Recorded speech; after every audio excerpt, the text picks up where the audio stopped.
السلام علیکم ناظرین، میں ہوں ضمیر حیدر اور آپ دیکھ رہے ہیں پروگرام کراس ٹاک۔ ناظرین، آج اسد کیسر صاحب نے ایک نئی بات کر دی اور انہوں نے کہا کہ ریٹن چارٹر آف ڈیمانڈز دینے کی ایز سچ ضرورت نہیں ہے، کیونکہ جو 2 اجلاس ہوئے ہیں اگر ان کے منٹس لکھے گئے ہیں تو انہی کو چارٹر آف ڈیمانڈ سمجھنا چاہیے۔ اور پھر انہوں نے ایک اور بات کر دی، انہوں نے کہا کہ جی ان کا یہ خیال ہے کہ یہ فارمیلٹی سے آگے بات بڑھنی چاہیے اور جو مین سٹیک ہولڈرز ہیں، فیصلہ ساز ہیں، ان کو بھی آن بورڈ لینا چاہیے۔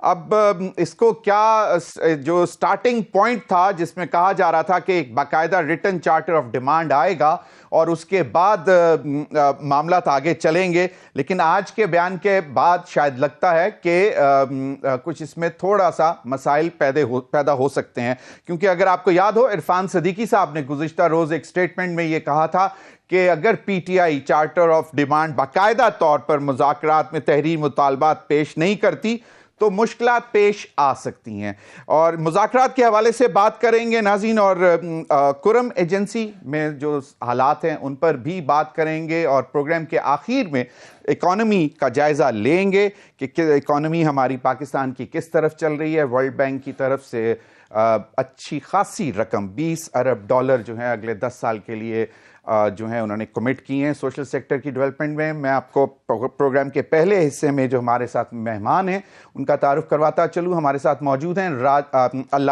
سینیٹر علامہ راجہ ناصر عباس صاحب، سینئر رہنما MWM کے اور حمایتی ہیں پی ٹی آئی کے۔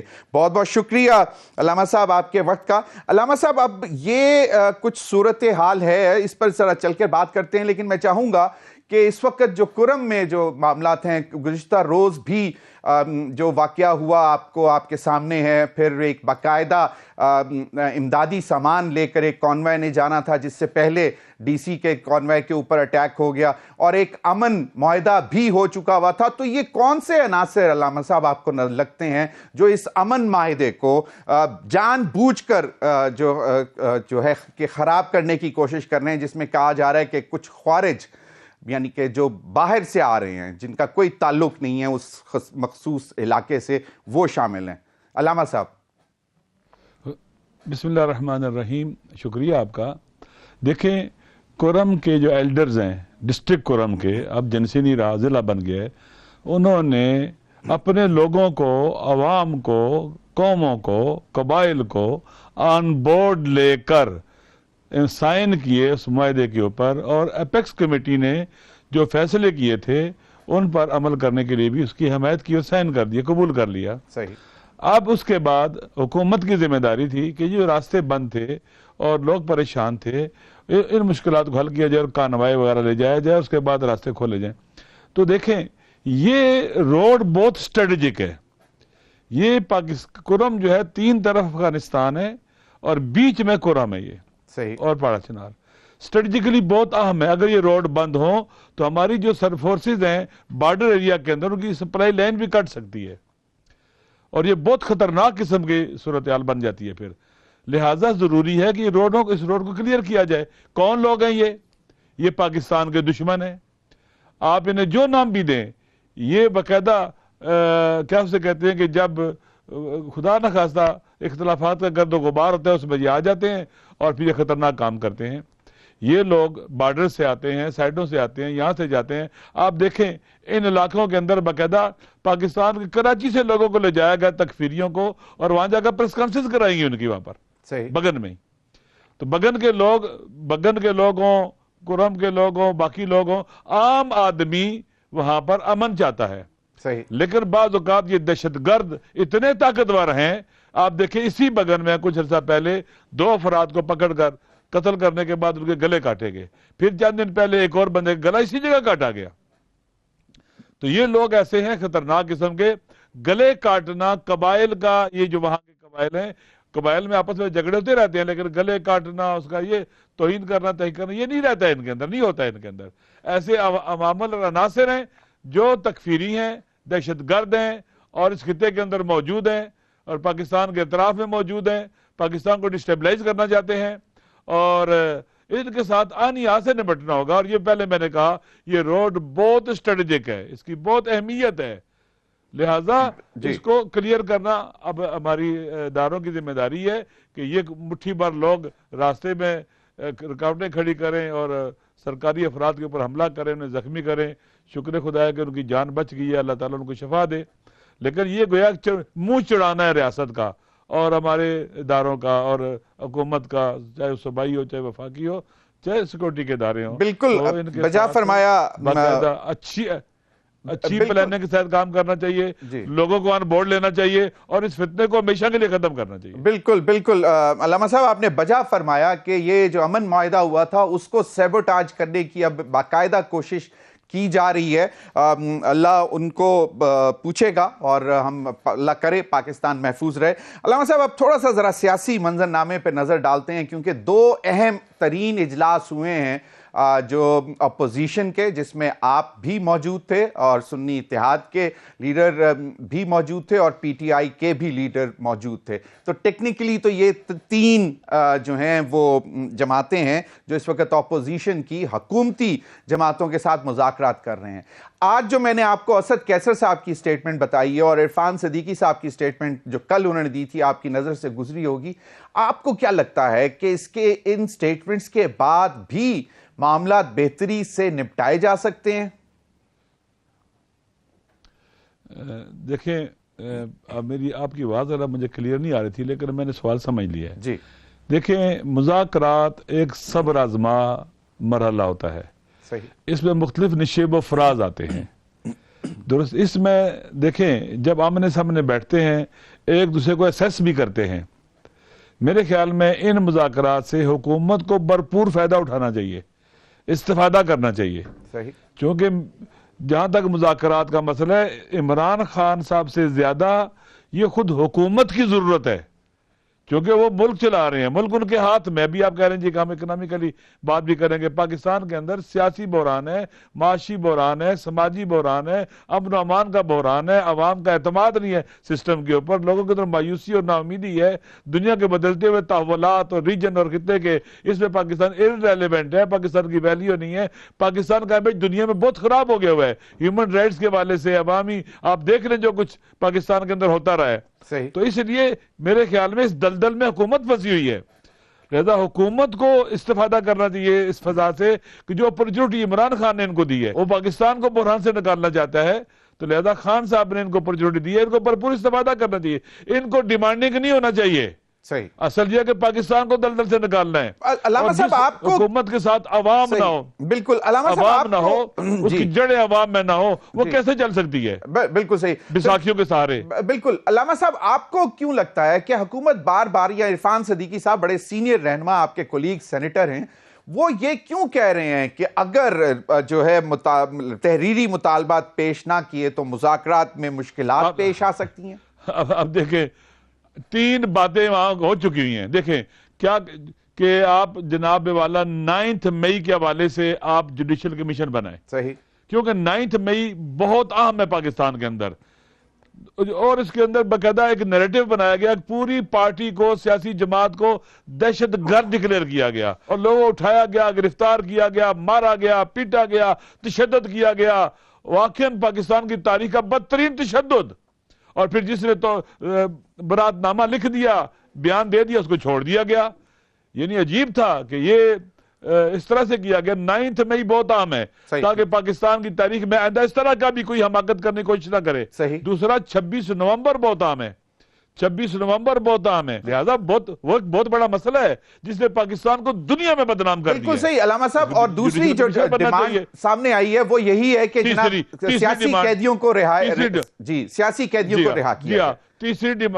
تیسری ڈیمانڈ وہاں پر بات ہوئی ہے کہ بھئی جو سیاسی قیدی ہیں، حکومت ان کی رہائی میں رکاوٹ نہ بنے، حائل نہ ہو۔ دیکھیں لوگوں کے کیسز چل رہے ہیں، پروسیکیوشن ہی نہیں ہو رہا، بیٹھے ہوئے ہیں 1.5 سے 2 سال سے ان کے کیسز ہی اسی طرح سے الجھے ہوئے ہیں، روکا ہوا ہے ان کو پریشرائز کر کے یا مختلف کنڈے اختیار کر کے۔ بھئی آپ ٹرائل کو جو ہے نا سموتھلی چلنے دیں اور چیزیں اپنی جگہ پر آ جائیں گی۔ صحیح، تمام پولیٹیکل جو قیدی ہیں، سیاسی قیدی جتنے بھی ہیں، جس میں عمران خان صاحب بھی سیاسی قیدی ہے، ان کے بھی جو منصفانہ ہونے دیں۔ بالکل صحیح۔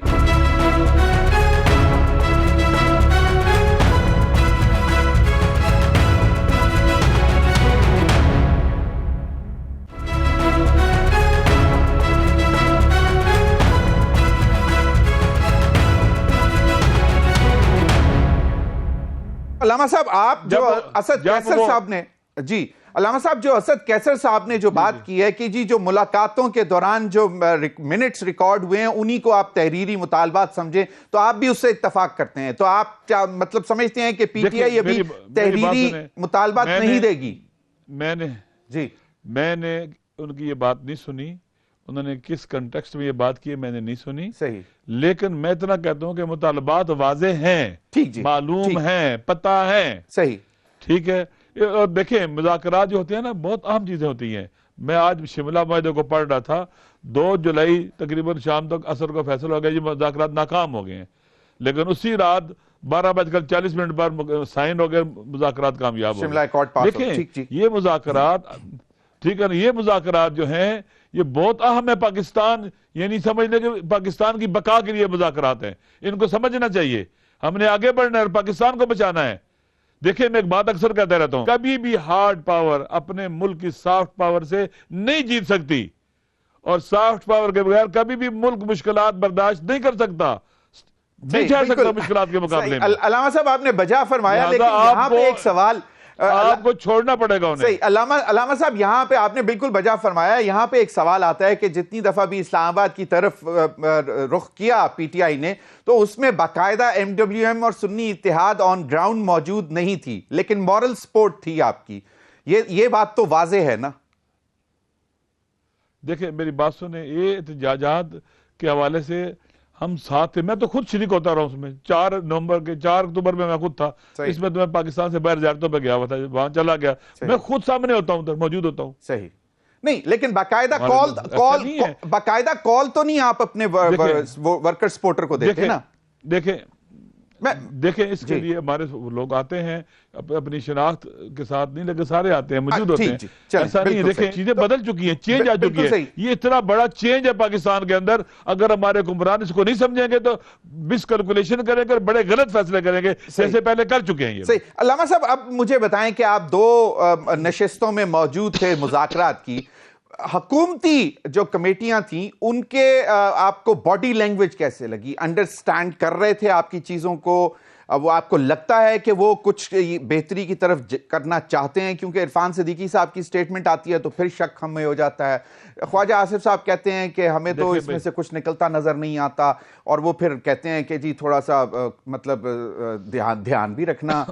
تو یہ باتیں آپ باڈی لینگویج ذرا حکومتی کمیٹی کی ذرا ڈسکرائب کریں گے کہ وہاں پہ آپ کو کیا وائبز کیا ملتی ہیں؟ وہ جس کو کہتے ہیں نا کہ پیپلز پارٹی کے لوگ کیسے ریئیکٹ کرتے ہیں، باقی جماعتوں کے، حکومتی پی ایم ایل این کے لوگ؟ دیکھیں میرے خیال میں ابھی تک بظاہر جو وہاں پر گفتگو ہے ماحول پازیٹیو ہے، صحیح، درست ہے۔ دیکھیں حکومت کی، میں نے پہلے کہا مشکل ہے مذاکرات، ان کی ضرورت ہے مذاکرات، وہ دلدل میں چلے گئے، ملک کو دلدل میں لے گئے ہیں، جتنا اس حال میں ملک کو رکھیں گے اتنا ہی بدبختی اور بربادی ہوگی۔ پاکستان دیکھیں نا دنیا کے اندر کیا اس کی حیثیت بن گئی ہے، پاکستان کے عوام ایک طرف، کے پی کے کی صورتحال آپ دیکھ لیں، بلوچستان کی دیکھ لیں، اطراف میں کیا کچھ ہو رہا ہے، کیا یہ ملک کو چلا سکتے ہیں؟ چلا پا رہے ہیں؟ ملک نہیں چل رہا ہے بھائی، ان کے اندر اتنا صبر اور پیشنس نہیں ہے کہ لوگ آتے ہیں رات کو 2 دن رکھیں ان کو انگیج کریں، پاکستانی ہیں، یہ ان کا صبر ہی ختم ہو گیا ہے، بکھلائے ہوئے ہیں، ہارے ہوئے ہیں، پتہ نہیں کیا چھننے والا ان کے ہاتھوں سے۔ لہٰذا اب وقت آ گیا ہے کہ مذاکرات کے ذریعے، بات چیت کے ذریعے ملک کو اسی جگہ پر لایا جائے جہاں ہونا چاہیے ملک کو، جہاں پیچھے عوام کھڑے ہوں۔ صحیح، تو ابھی 45 سے 47 تک سفر کر کے ملک تباہ کریں۔ علامہ صاحب بلدیاتی جو منتخب اراکین تھے وہ ابھی پشاور میں احتجاج کر رہے تھے، ان کے اوپر بڑا تشدد کیا گیا، شیلنگ، لاٹھی چارج، مار کٹائی، تو یہ چیزیں یقیناً مطلب پسندیدہ نہیں ہوتی ہیں۔ دیکھیں میں تو حیران ہوں کہ آپ کے وہاں پر پولیس نے پی ڈی ایم، وہاں جو پی ٹی ایم تھا اس کے جلسے پر اٹیک کیا، یہ پولیس کو کون گائیڈ کر رہا ہے کہ مارو لوگوں کو؟ یہ دشمن ہے پاکستان کے۔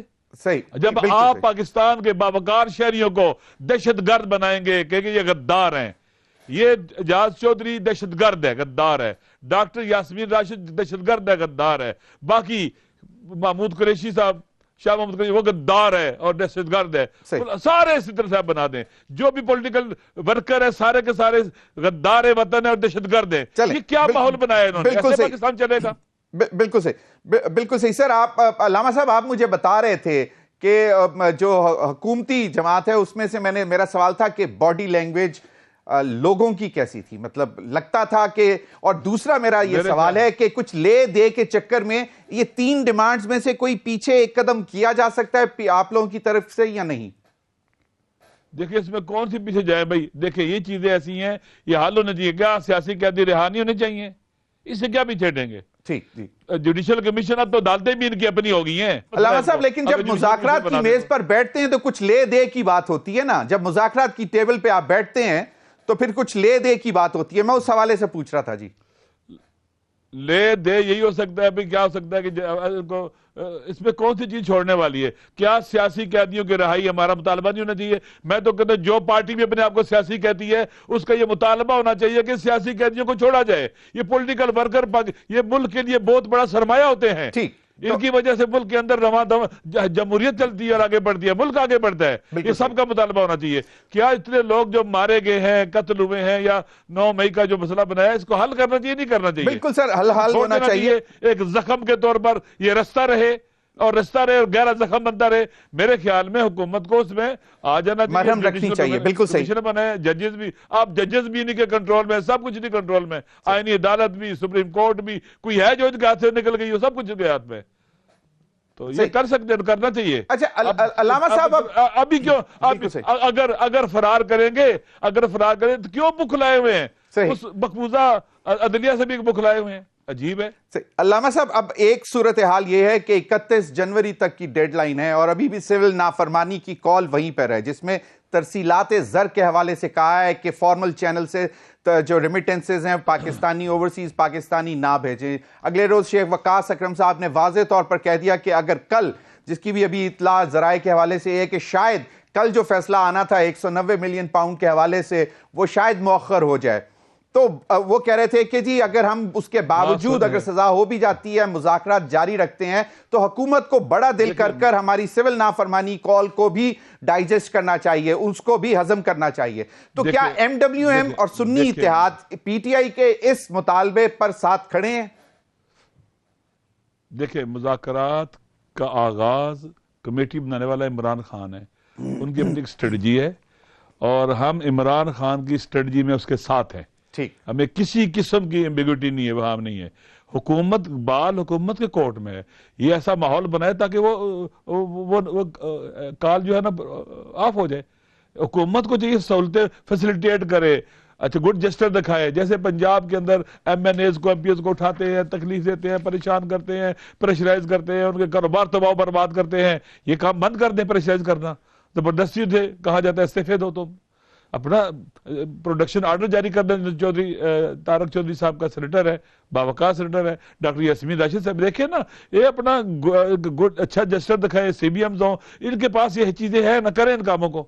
اگر ان کے لیے مشکلات ہیں تو جن کی بیساکھیوں پر کھڑے ہیں ان سے مدد لے لیں، انہیں بتا دیں کہ بھی نہیں چلتا ہے ملک ہم سے، ایسے نہیں چلتا ہے، ہمیں کچھ کرنا پڑے گا۔ اسی لیے پھر شاید اسد کیسر صاحب نے کہا ہے کہ جو ہے حکومتی کمیٹی اصل فیصلہ سازوں اور سٹیک ہولڈرز کو بھی آن بورڈ لے۔ یہ بات سمجھ میں آتی ہے۔ اب ایک اس ذرائع کے حوالے سے جو پچھلے اجلاس میں ان کی خبریں چل رہی ہیں علامہ صاحب، اور اس میں یہ ایک بات کہی جا رہی ہے کہ شاید جو اپوزیشن کی جو آپ کی کمیٹی ہے اس نے یہ کہا ہے کہ ایگزیکٹو آرڈر کے ذریعے عمران خان صاحب کی رہائی جو کی جا سکتی ہے اور آپ اس کا آرڈر کریں۔ اب یہ بھی ایک بڑا عدالتوں سے ہٹ کر یہ معاملہ ہے۔ میری بات سن لیں، میں جس عمران خان کو جانتا ہوں اور چند دن پہلے جو اس سے ملاقات ہوئی ہے، اس نے کہا نہ بنی گالا جاؤں گا، نہ کسی اس طرح کے غیر انلیگل راستوں سے باہر نہیں میں نے آنا، ٹھیک ہے۔ اگر جب بعض لوگ کہتے ہیں کہ پرویز مشرف نے بغیر عدالتوں میں گئے ایگزیکٹو آرڈر کے ذریعے پیپل پارٹی کے لوگوں کے کیسز ختم کر دیے تھے، بہت بڑا ریلیف دیا تھا پیپل پارٹی کو انہوں نے، تو وہی چیزیں یہاں آزمائی جائیں۔ عمران خان صاحب یہ باقاعدہ رکھا ہے میں عدالتوں کے ذریعے باہر آؤں، تو علامہ صاحب یہ مطالبہ رکھا تھا عمران خان سے؟ نہیں، کوئی مطالبہ نہیں رکھا، یہ بالکل نہیں رکھا گیا۔ عمران خان صاحب نے کہا ہے، دیکھیں ہماری بات وہ اصل ہوگی جو عمران خان صاحب کہتے ہیں، وہ کہتے ہیں کہ میں عدلیہ کے ذریعے باہر آؤں گا، عدالتوں کو فیس کروں گا اپنے کیسز کو، میں آخری بندہ ہوں گا جو باہر آؤں گا، جب تک میرا ایک بھی سیاسی پولیٹیکل ورکر جیل میں ہے میں نے باہر نہیں آنا ہے۔ صحیح، بالکل صحیح ہے۔ اب ان کا اپنا اختیار ہے حکمرانوں کا، یہ کیا کرتے ہیں، اب ان کے اوپر کتنا پریشر ہے, کتنا جلدی چاہتے ہیں. یہ اگر ان پر کوئی پریشر ہے, خوفزدہ ہے, ڈرے ہوئے ہیں کہ عدلیہ کا سب ہم کرنے پروسیس ذرا لمبا ہو جائے اور ہمیں جلدی کرنے کی ضرورت ہے, یہ خود ان کا اپنا کام ہے. عمران خان صاحب کا کوئی ڈیمانڈ نہیں ہے اس طرح کی.